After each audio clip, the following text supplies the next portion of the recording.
rahmatullahi wa barakatuh. In the name of God, the most gracious, the most merciful, we welcome you at the Islamicity's live series on commemorating the martyrdom of Imam Hussein in the first 10 days of Muharram, with a special focus on the oppressed communities of the world. From July 30th, we have been covering communities such as the Dalits in India, enslavement of Africa, the indigenous tribes of Latin America, and natives in the United States, apartheid in South Africa, Palestinians in the occupied land, and the persecution that the Jews went through in their history. And the purpose of this exercise, this journey, is to remind ourselves that there is an example for all of us, not just for Muslims, that the oppression should not be accepted and should not be tolerated. And if it comes to giving one's life for the cause of fighting the oppression, then one should not hesitate. And that is the message that comes from the martyrdom of Imam Hussein. That as human beings, as Muslims, it is our responsibility and it is our obligation to stand for the oppressed people, no matter what their faith is, no matter what their religion is, no matter what their ethnicity is. Recently identified ethnic community that has been suffering the oppression is the Uyghurs in China. And to discuss about the plight of Uyghurs and the persecution that they have been going through, we have two very distinguished Uyghur activists. One of them is Dr. Erkin Sidick. The other is Mutellip Qurban. Both of them have devoted their life to raise the cause and to make people aware of the situation in China about the Uyghur Muslims. And they have been a strong advocate of justice, strong advocate of peace, a strong advocate of equality, a strong advocate of the dignity and respect for Uyghurs and for all those who believe in their right of self-determination. Dr. Erkin Sidick was born in the city of Aksu in East Turkestan, which is the Uyghurs Autonomous Region. It is located in the northwest part of China. Dr. Sidick earned his master's degree in physics in May 1990 from California State University, Northridge, and his PhD degree in electrical engineering in 1995 from the University of California, Davis in Northern California. He joined NASA Jet Lab, California Institute of Technology in January 2004. He is currently working as a senior optical engineer on various space telescope projects. He has authored and co-authored 108 publications and has 3 patents. He also wrote several hundred articles on Uyghur language and bilingual education, child education, leadership, religion, Western education system, and published those articles in Uyghur websites in East Turkestan until all the Uyghur websites were closed down in early 2017. Dr. Sidick compiled 15 books.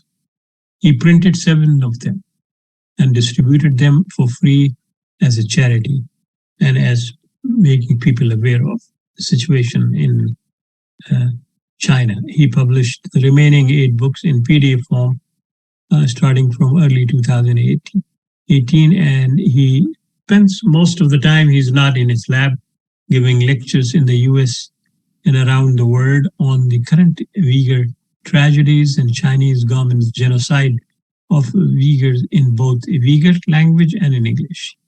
In June 2019, he founded Uyghur Project Foundation, a non-profit organization registered in the United States with a group of Uyghur professionals to preserve the language, the culture, and the Uyghur ethnic identity among the Uyghurs in diaspora. UPF has been very active and funded many projects, and since 2018, Dr. Sidick has also been serving as the senior advisor of the World Uyghur Congress. He would be the main speaker, and with him is Brother Mutellip Qurban, who has been actively involved in raising the awareness about Uyghurs in various campuses and in various communities in Southern California. We really feel honored that these two icons of the Uyghur communities who have devoted their time and their resources to raise awareness about their community. So without any further delay, I would now request Dr. Sidick. So please, Dr. Sidick, the floor is yours. Thank you very much for your generous introduction. I really appreciate that. Before I start what I want to say, I just want to mention briefly about my true background. One is, as I was mentioned, I was an engineer, so I work with numbers. I always pay attention to numbers. Second is I have very high credibility both at home and abroad among Uyghur community. So I have been serving as an information hub for the Uyghur community around the world. So I know a lot of information, direct information that I obtained back home. The problem between Uyghurs and the CCP regime started right after the CCP occupied Uyghur homeland, East Turkestan, in 1949. China worked very hard to assimilate the Uyghur, make Uyghur disappear that way, but they failed. One strong means that Uyghur kept Uyghur alive is the religion, Islamic religion. And so China realized that in 2018, Xi Jinping came to power. He became the supreme leader of China. And in 2014, he made a master plan to eradicate the Uyghurs. I got some information from a very high-level source, not directly, but through a middleman, that in 2014, Xi Jinping held a very high-level meeting for about 10 plus people, less than 20 people. And in that meeting, he said he will eradicate the Uyghur. He will extinguish the Uyghur. His plan is to kill 1/3, assimilate 1/3, and convert the remaining 1/3 into automatons, or to people who are the same as the people living in the Middle Ages.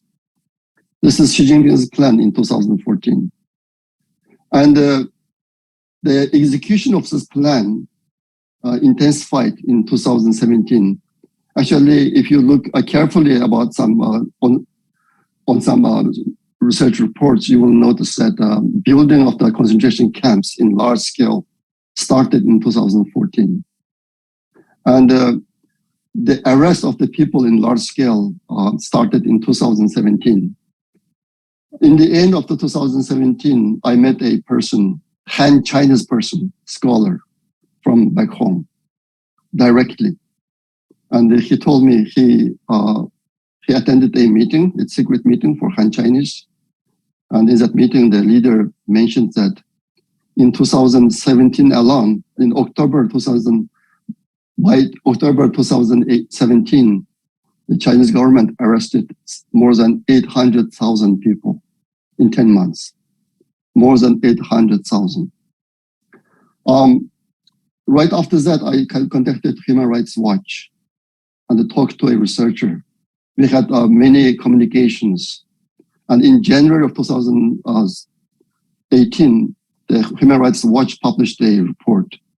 In that report, they mentioned 800,000 Uyghurs were detained, and possibly up to 1 million. So the Western media, Western governments, and they have been using this more than 1 million, this phrase since then. But that phrase is more than 4 years old now. Since then, the number of the concentration camps doubled, tripled. And China is still arresting people. Just July of this year, last month, in Urumqi alone, China arrested more than 100 Uyghurs. So the arrest is still happening. The number I got from two high-level police officials in East Turkestan, in Chinese they call Xinjiang Police Unit, is about 9 million Uyghurs have been disappeared from the Uyghur society since 2014. 9 million. Among them, 1.8 million transferred from camps to jails. If you listen to the stories how it was done, it is crazy. Like each concentration camp given quota to transfer people from concentration camps to jails, like 500 people per day. And they have lookup table, and they give the jail sentence based on the lookup table. For example, if you could say Islamic word like Allahu Akbar, Assalamu alaikum, this kind of thing, 3 years. If you pray 5 times a day, like 17 years, something like that.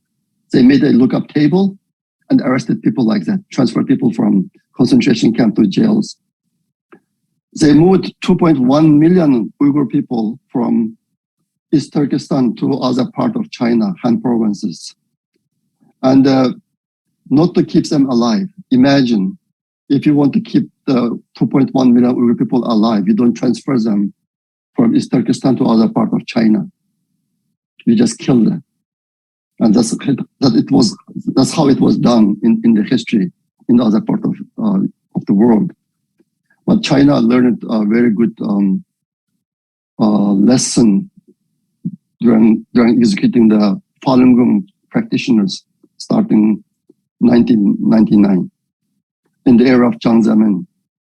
Jiang Zemin ordered to kill about 2 million Falun Gong practitioners, and they gave the job to Chinese military. The Chinese military, instead of killing them, they developed the organ harvesting organ sale business. It's a very huge business in China. If you contact some Chinese hospital, they can find a match to you within 1 to 2 weeks. And you can do the operation, everything within a month. So that's fast. So the 2.1 million Uyghurs, they were moved to other part of China. Some of them let them die, perish in the jail. But most of them are used for bioweapon developments. China has very large bioweapon development programs. China signs all the treaties, international treaties, but they violate every one of them. They don't care about the whole world thinks. Just think about the WTO and the other international organizations like the United Nations, for example. And also, China selling Uyghurs living organs as a halal organ. Google halal organ to see what you find. 2 years ago, in the year of 2000, well, 2000 or 2019, I got an information from the Chinese central government that they're transferring 500 Uyghurs per day from Shanghai to Saudi Arabia. Some of them is organs, some of them live people. At that time, I didn't know how it was done. But later on, the people discovered a prison in Dubai, Chinese underground prison in Dubai. And the one Chinese who were detained there came out and spoke about it. And after I heard that, I just guessed that the Chinese government has underground operation, organ sales operation in Arabic countries. They do this business with the rich Arabs, basically. So 2.1 million gone. These 2.1 million Uyghurs are very faithful Muslims. That's the first group that Chinese government got rid of because they knew they cannot change those people. Doesn't matter if they do brainwashing, not anything, these people don't change. These are the people who say everything good comes from Allah, and they believe in the other life, next life, Jannah, everything. So Chinese couldn't change them. They couldn't assimilate them. So they are the first group of Uyghur people. And also, more than 1 million people died since 2014. Dying China uses a very smart way to do that. I call them distributed mass murdering. The reason is, unlike the era of Nazi Germany, Holocaust, and in Yugoslavia, at that time they just took many hundred, many thousand people and shoot them to death and bury them. China does not do that. China uses Uyghurs as much as they can. I only mentioned two of them to you so far: bioweapon development and the organ sales. China's largest brain research, the human behavior research facilities are all located in East Turkestan. Even today, they have 3 big hospitals, military research hospitals in East Turkestan. And also, the Uyghur Project Foundation founded some people to gather information about the forced labor factories in East Turkestan. And we got it in Chinese and translated into English, and we put in our website, UyghurInfo.org. There's a website, UyghurInfo.org, operated by Uyghur Project Foundation. In that list, there are more than 14,000 factories in East Turkestan alone. Look at the number, 14,000. If each factory employs 100 Uyghurs, there should be 1.4 million. If each factory employs 200 people, it should be 2.8 million. These numbers are astonishing for many people, very surprising, and it's unbelievable. But I believe them. The reason is, I talk to people who come from the area. The Uyghur society, as we know it, is gone. The Uyghurs, as it is known before 2017, gone. The farmlands, countrysides, cities, empty of Uyghurs now. Now, so the police, the number I got from the police is 9 million Uyghurs disappeared. And many people don't know one fact, which is the population number is a political thing in China. The Chinese government never tells the true numbers. Doesn't matter, even the Han Chinese, they hide it. They engineer the number and they publish it as making it beneficial to rule the people. And the Uyghur population, China so far said, like after 2015, they said there are 11.3 million Uyghurs in East Turkestan. At one point in the year 2000, the Chinese Foreign Minister spokesperson at a briefing said, right now there are 12.7 million Uyghurs. In 2018, Al Jazeera TV had an interview program with Nuri Turkal. He is the chairman now at the U.S. Commission on International Religious Freedom. He took this role very recently. And the other one is Victor Gao. He's the chairman of a Chinese central government think tank. I can send you the video if you are interested. And in that video, Victor Gao says, quote, altogether, there are 6 or 7 million Uyghurs in Xinjiang. End of quote. I was watching the program at the time. When I heard that number, I jumped. This happened in September of 2018. I jumped from my seat. I said, Chinese government will kill the rest of the Uyghur, only allow 6 to 7 million Uyghurs live. This goal is very close to be completed now. It's going in that direction.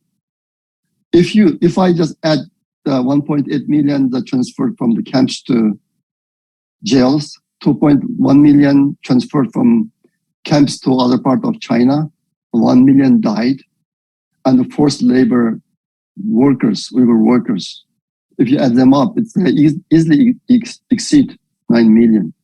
Now, China says 11.3 million people. If 9 million is gone, only 2.3 left. It's not like that.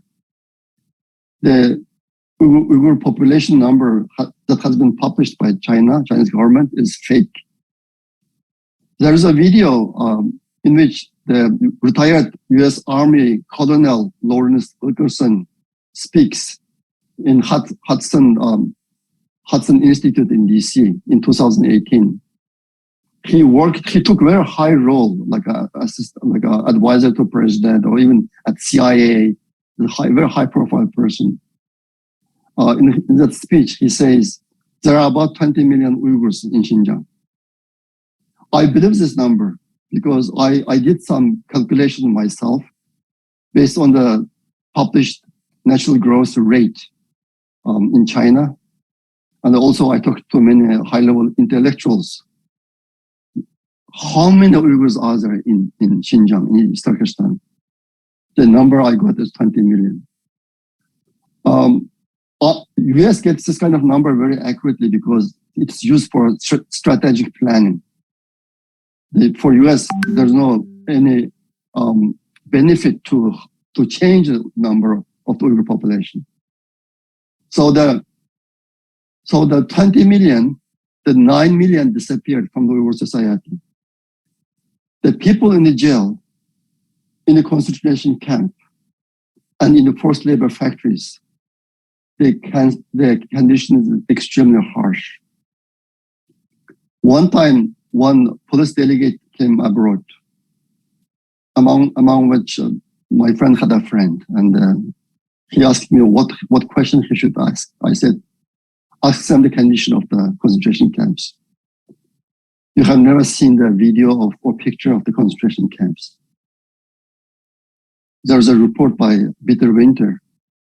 If you read that report, one high-level police officer who came from the other part to East Turkestan to help, when he went to a concentration camp, he went through 3 checkpoints. In the first checkpoint, he was naked and searched. No iPhone, no camera, nothing is allowed inside the concentration camp. And the police, the guards, they could only talk to each other with walkie-talkie. And they were not allowed to talk inside the cell when they were with the detained people. So that policeman that my friend asked about the condition of the concentration camp, he said, assume there's a hell on the earth. This is a Han Chinese police, by the way. Assume there was a hell on the earth.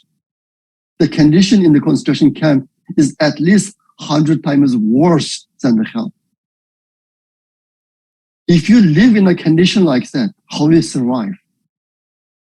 You have several survivors. They came out and they spoke to the world what they saw. The Michael Tursun, she lives in DC right now. She gave many presentations. She stayed in concentration camps 9 months in 3 different cells. In the last cell, she stayed 3 months. There were 59 people when she went in. And at the end of 3 months, the number became 67. But she witnessed 9 deaths. Divide the 9 deaths to 67 people and the 3 months. Calculate the rate of the deaths. Several 100,000 people in a day. It may not happen all the time, but there was a period that China killed Uyghur people that way in a very fast pace. And even today, I constantly get news. Some people got released and they died within the 10 days. I had a good brother, friend, who studied at Cal State Northridge, Casted Hayward, when I was working in Silicon Valley. We were very good each other. We invite each other to homes. We had very good relationship. He studied in the US from 2000 to 2005. Got 2 MBA degrees. His dad is the richest Uyghur in East Turkestan, billionaire. But his dad asked him to come back and serve his own people. He went back. He was detained in 2018, January of 2018. He was released in October of the same year, but died 9 days later. He was rushed to the hospital, but died on the way. Internal bleeding. I get this kind of story all the time. The people released but died within the 10 days. So when the police find out that somebody is going to die, they release some people. Only the people that there's some strong people behind them, like his dad. He's a very well-known salesperson. He was released, but many people not released. And they say, your son died, we buried them. They even don't show their body. Like even the people, sometimes they send home the dead body, but they don't allow the parents to see the body. They just, the dead body guarded by the police and go to the cemetery and they bury it. So anyway, the situation is much, much worse than what the world knows. As I said earlier, the 1 million, this number, more than 1 million people detained came in early 2017 in the media, but people still using that. The reality, the Uyghurs, as it is known before 2017, gone. Nothing about Uyghurs left right now. There are 100 people that detained last month in Urumqi. Do you know who they are? They are sympathizer to the people who were detained before. Sympathizer, not a criminal. In addition to that, more than 800 kids, Uyghur kids, were separated from parents. They were in the boarding school, or recently I'm getting pictures that the kids were trained by military, dressed up with military uniform as well. Kids, 4, 5, 6 years old kids, wearing military uniform and being taken care of by Chinese military. And my immediate reaction to that is these kids will become KGB-like international spy agents. Uyghur people look like Europeans. You can find all kinds of people, different looking people. And also the Chinese government installed more than 1 million Han Chinese to Uyghur families to make sure that they don't pray and they don't live in Uyghur custom, Uyghur culture. And they stopped the natural birth.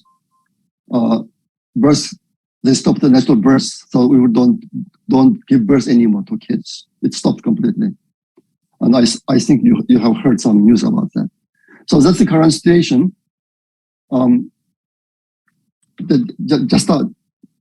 Just a moment. I'm very sorry.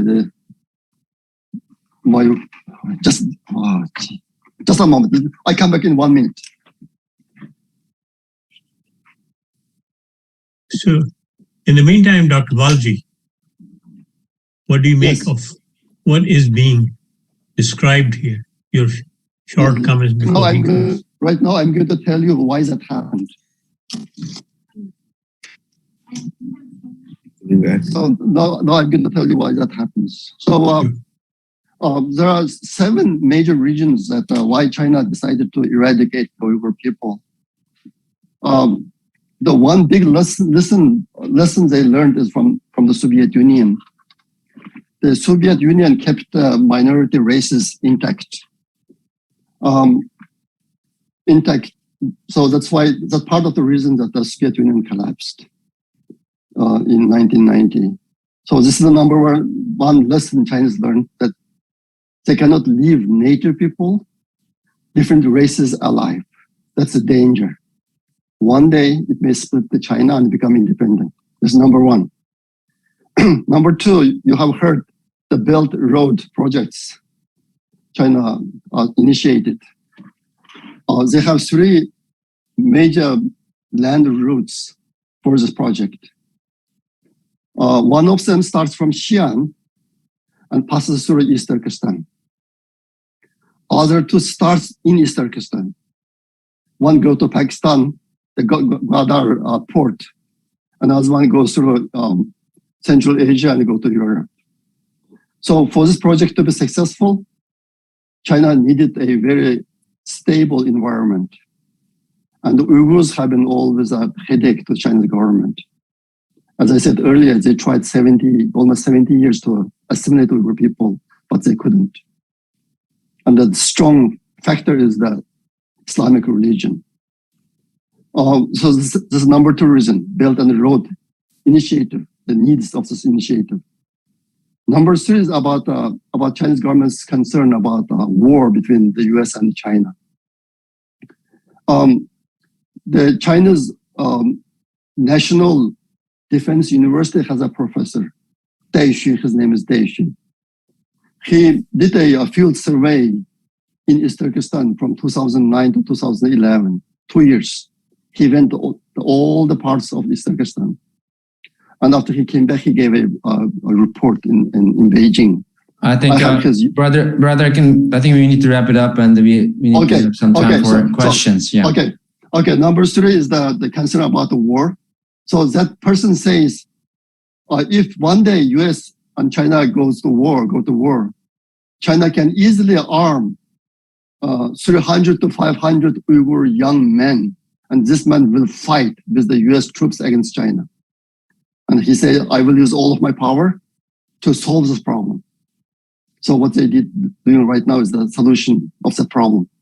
Number four, the China needs land and the resources, but not people. So the Uyghur people is a headache basically that they don't want. Number five is the opportunity. China became very strong. And as you can see now, the China eradicated the Uyghur people, get the job done, but they haven't seen any effective means to stop it. Nothing happened to Uyghur people. No single investigation. Then there are two most historical reasons. One is nature of the Han people. The Han people's culture is very different. The Chinese government is a civilization state, not a nation state. This is a big topic. Let me don't get into that. Basically, Chinese people cannot live with other people. To survive in China, you have to become China or you have to be gone. And I can show you videos that they say in the classroom about that. And number seven is the Chinese rulers' characters. They can kill. They can do mass killing. If you look at Chinese history, you see this all the time. The last one is the during the Chinese Cultural Revolution from 1965 to 1975. Mao Zedong killed between 20 to 60 million people in 10 years. They can do this very easily without any hesitation. China gave quota to kill people in those 10 years. So this is the reason. And so the Uyghurs in China, there are several major minority groups still, minority races. Uyghurs, Tibetans, and Mongols. Mongols are gone. If you read Chinese government's official propaganda, they say there are 56 minority races in China. They're all gone. They don't exist. Only the ones that exist right now is the major ones are the Uyghur and the Tibetans. And so they are after us. And this is the main reason that China doing what it is doing right now. Thank you. Thank you very much, Dr. Erkin. Before I ask Brother Abdul Mutellip to say a few words, I would ask Dr. Walji, how does he view what is happening in China, and what do you think is the cause of the apathy of Muslims towards the Chinese and Uyghur Muslims' plight in China? Indeed, to call this, and thank you for that very impassioned exposition of what's going on. It truly is overwhelming to even listen to it. So can you imagine what the people out there are going through? What was also very touching and heartbreaking was the fact that they chose those who were far more religious inclined to actually eliminate those that, these are, I would consider as martyrs in the cause of faith because they gave their life and they were willing to sacrifice themselves in the spirit that we are discussing this today, in the spirit of Muharram and Imam Hussein, who was willing to give up his life for a principle. Having said that, to really call this a genocide or a cultural genocide does not adequately describe what you have stated in terms of what's happening out there. It's also jarring to actually note that the organs are being sold and bought by Muslims. Dr. Aslam, you're asking me, what are the Muslim countries doing? If there are shops and centers in Dubai and other places where the rich Arabs can buy these organs, what can one expect from these governments or these people as to what is happening? The answer is very clear, that they do not care, they have nothing. My question would be, what is the world community in terms of Amnesty International, Human Rights Commission? I believe that there is also a tribunal in the UK, which recently also has considered this. So that was one question. And the other question was, I think you alluded to it, but some clarity would help, that the other Muslim groups, apart from the Uyghurs, what is their state, and are they next in line? What is the kind of your forecast on that? Yeah. Before I request Dr. Erkin to respond to those two issues that you have raised, can I ask Brother Abdul Mutellip to say a few words, if he wants to add anything or he wants to pass it on to Dr. Erkin? Assalamu alaikum. Sure, I can add like two issues very quickly on top of what Brother Erkin mentioned. One is that 3 months ago, there was a police file revealed, Chinese police files revealed, it's about 2017 and 2018 police files, and it includes 2,800 of the detainees information. So those are like, this leaked document contains speech transcript, training materials, official orders, and information about this 2,800 detainees. So the very heartbreaking fact about this is that detainees, the youngest one, 15 years old girl, and oldest 73 years old woman. And it's very, looking at this pictures one by one is really very overwhelming and heartbreaking experience. And one of the most stunning aspects of this police files, the Xinjiang police file they called in the press, that it it happened during the days that UN Human Rights Commissioner Michelle Bachelet visiting that Uyghur homeland, and she also held a press conference in Beijing. And about this one, she just said that what she found is unduly severe restriction on religion. That's all she said. She didn't mention about genocide. She didn't mention about this suffering of Uyghur Muslims. That's one thing I want to mention. And second one is that Brother Erkin also touched upon it, but I want to emphasize it again. While millions of people killed and put in the concentration camps, the hundreds of thousands of children, their kids, have been forcibly moved into the state-run orphanage and boarding school, where they are indoctrinated to renounce their ethnic and religious identities and to praise the CCP instead of praising Allah.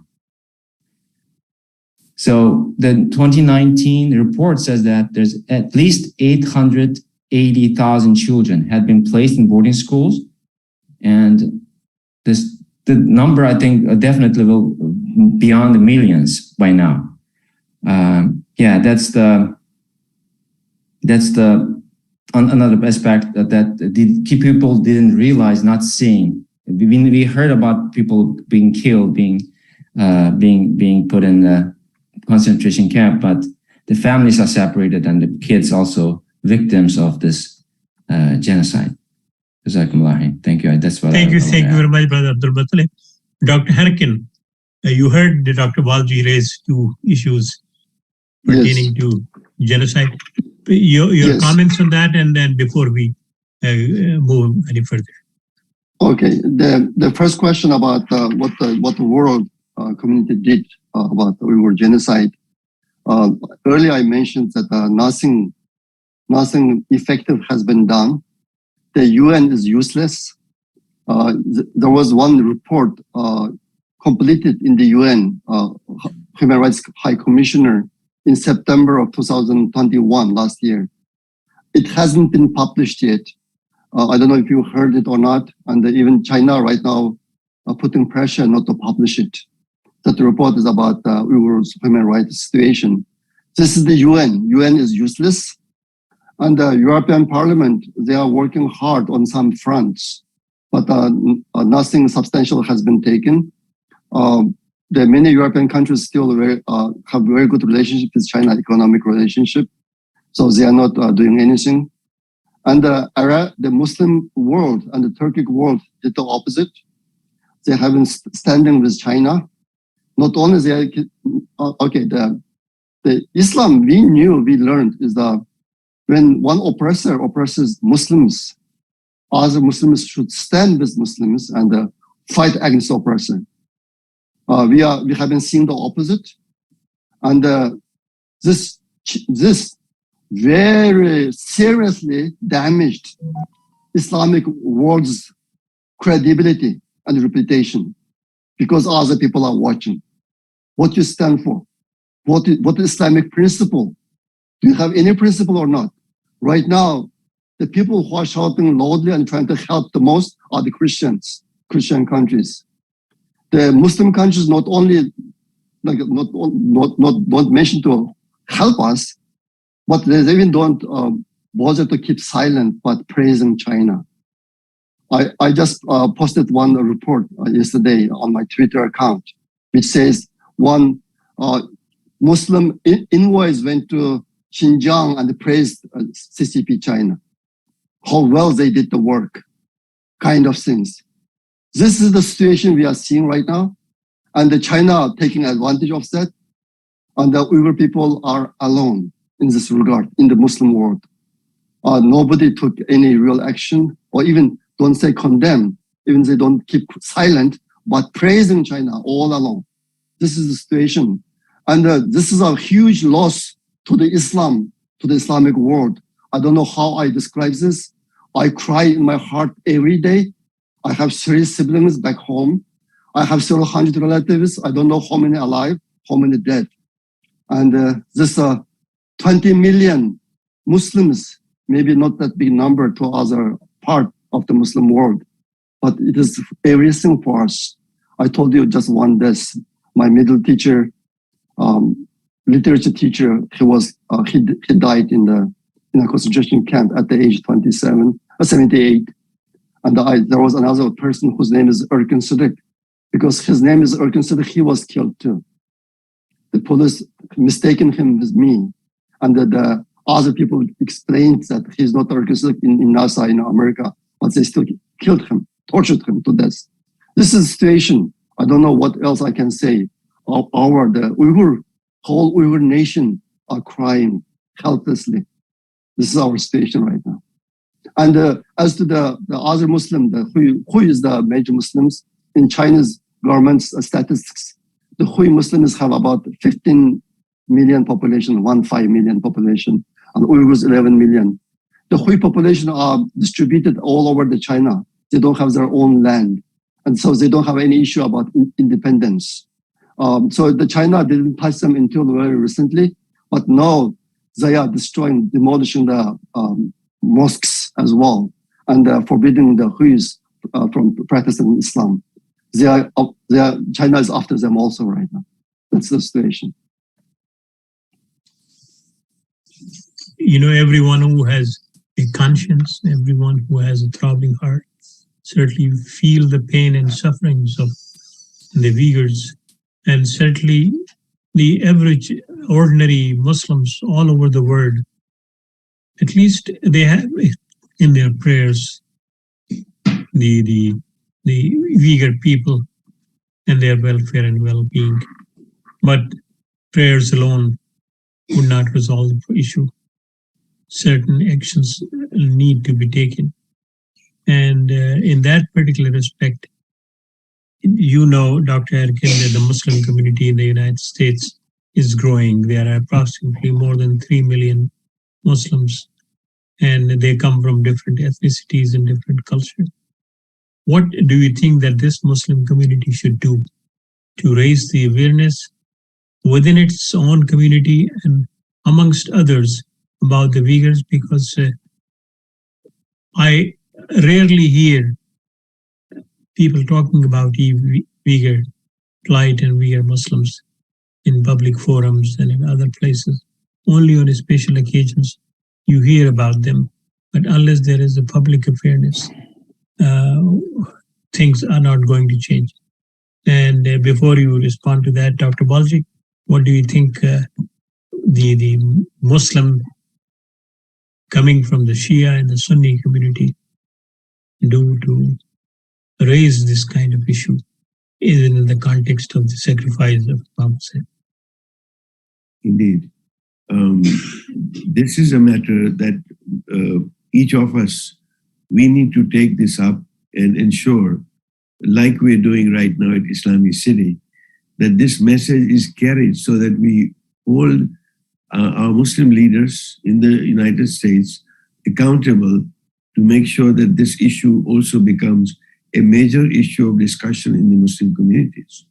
This is a start, and I do believe that it's better late than never that Islamicity can take a leading role in terms of promoting the Uyghur issue over to the rest of the Muslims. As I say that, you know, if nobody does it, we have to do it. And now that the impassioned plea that has been put to us, I believe, Dr. Aslam, it makes us responsible and accountable. And we're going to have some sleepless nights, believe you me, just thinking about this, because we have heard several marginalized communities and their plight. What I have heard today is overwhelming for me personally. And I think we need to girdle our loins and do something about it, Dr. Aslam. And in fact, under your leadership, I think we need to push this agenda as much as we possibly can. To expect others to do something, we don't know. But that's the least that we can do. Dr. Erkin, your comments and your suggestions as to what needs to be done by Muslims? Yeah, before that, let me just mention two things very quickly, because it's very important. In the past, like in the US, one person burned one Quran, I think it's in New York, and the Muslims stood to the street protesting against that. And that one was person in Florida. Europe, yes. One person in Europe drew Muhammad Islam's picture, and the people in Europe, the Muslims in Europe, also went to the street to demonstrate.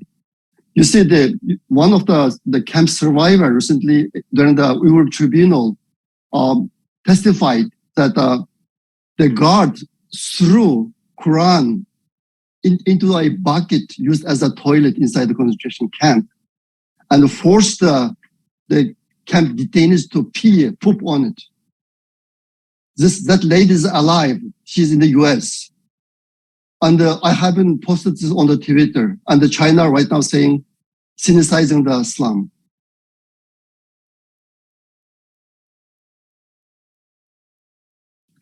I think you are muted. So, I'm very sorry. I don't know when it happened. So very quickly, let me mention two things. One is, one lady testified in during the Uyghur tribunal. No, we already heard that, Brother Erkin. We already heard that. Yes. Okay. So the second part is the China is trying to produce a new version of Islam, and they are talking about cynicizing the Islam religion. The whole Muslim world should stand up now and say something, saying it's not allowed. Islam doesn't have different version. It has only one version. You are not allowed to change it. But the world is okay with that. Just yesterday, Islamic countries invoiced senior diplomats to visit China's Xinjiang and praise the Chinese government. What's happening? What's happening to the Muslim world? Anyway, the US is leading the world in helping the Uyghur issue to stop Uyghur genocide. And I hope the US Muslim communities join the US government to support this. I watched a video about a month ago, from an imam in the US.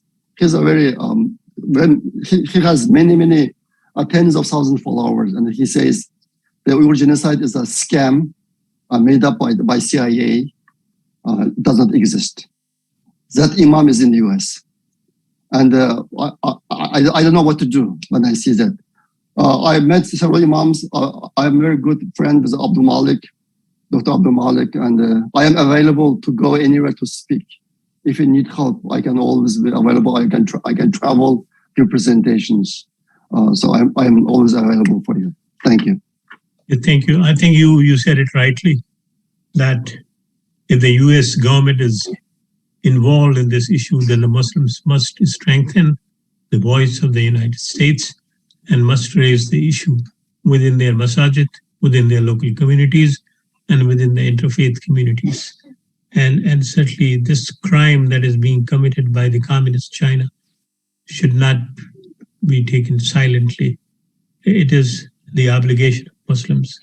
And I think, once Dr. Walji, we get over this series on the oppressed people and we finish all the formalities of the Muharram, we would definitely invite people from different regions and different areas to at least through Zoom talk about a national strategy of Muslims under the leadership of the Uyghur community to take this one up, because we can no longer remain silent on this or any other issue if we really believe in the true meanings of sacrifice, if we truly believe in the true meanings of justice and peace, because we have the example before us, and we have a grandson of the Prophet who offered his family, not for his glory, but for the survival of all those who crave for justice and who crave for dignity. And certainly when any one of us is deprived of that dignity, all of us are deprived of that dignity, and it becomes a religious responsibility on our part to come up with a national and international strategy to be with the Uyghurs under their leadership, so that tomorrow, to our own conscience, we can say that when we were being asked to stand for justice, we were not silent. We did something, and we did it under the leadership of those who were the ones who were suffering. With that, I think we are coming close to our conclusion. Brother Abdul Mutellip, do you want to add anything? Brother Erkin, do you want to add anything? If not, then Dr. Walji, if you would like to add anything. If not, then Brother Abdul Mutellip will make the concluding dua, and then we will, inshallah, we make that kind of promise to you that this is not the only forum that we are having on the issue of Uyghurs. There will be many more forums in the coming days, and we will do whatever it takes to raise this issue and to make it part of the Muslim conscience in our masajid, in our Islamic centers, in our communities, and through the interfaith forums. Just one sentence. As you mentioned at the beginning, I am the president of Uyghur Projects Foundation. Right now, the Uyghurness is gone in East Turkestan, in Uyghur homeland, and the Uyghur community abroad trying to protect or keep the Uyghur language and the culture abroad. Uyghur Projects Foundation's main goal is that we have only about 100,000 Uyghurs outside China, also outside Central Asia. So we need your help. If you could help us, we can keep our work going. Thank you. Brother Abdul Mutellip, anything you want to add? No, I think Jazakumullah khair, and it's a great honor to be here today. Yeah, it's great night. May Allah bless everyone, your family. Thank you. Thank you for inviting Thank us. you. And Dr. Balji, your final words before I ask Brother Thank you. Mutellip to make the dua. Yes, thank you. As you know, that Monday is the day of Ashura, the 10th of Muharram. And for the last 10 days, I've been speaking here in Queens and another center.